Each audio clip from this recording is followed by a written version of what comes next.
వచ్చింది.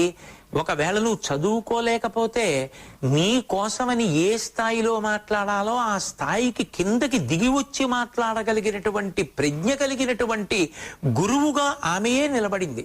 అందుకే ఆమెయే గురుమండల రూపిణి అయింది. ఆ విద్య చేతనే కుక్షింభరత్వం పొట్ట నింపుకుంటున్నాడు. ఆ విద్య చేతనే 10 మందికి ఉపకారం చేయగలుగుతున్నాడు. ఒక ఆయన పెద్ద అధికారంలో కూర్చున్నాడు, జిల్లాకి అధికారిగా ఉన్నాడు. ఎందుకున్నాడు? ఐఏఎస్ చదువుకున్నాడు కాబట్టి. ఐఏఎస్ చదువుకున్నాడు కాబట్టి, ఒక జిల్లాకి అధికారిగా ఉన్నాడు కాబట్టి ఒక్క సంతకంతో ఎంతమంది పేదవాళ్లకు ఉపకారం చేస్తున్నాడు. తాను నిద్రపోయాడో లేదో, అందరికన్నా తక్కువ నిద్రపోయినా ఎంతమందికి ఉపకారం చెయ్యగలిగిన స్థితి కలెక్టర్ పొందుతారు. అందుకు కదూ ఐఏఎస్ చదువుకున్న వాళ్ళందరూ జీవితంలో ఒక్కసారైనా జిల్లాకి కలెక్టర్గా ఉండాలి అనుకుంటారు. అది కేవలం అధికారం కోసం కాదు, ఇది చదువుకున్నందుకు నా జన్మ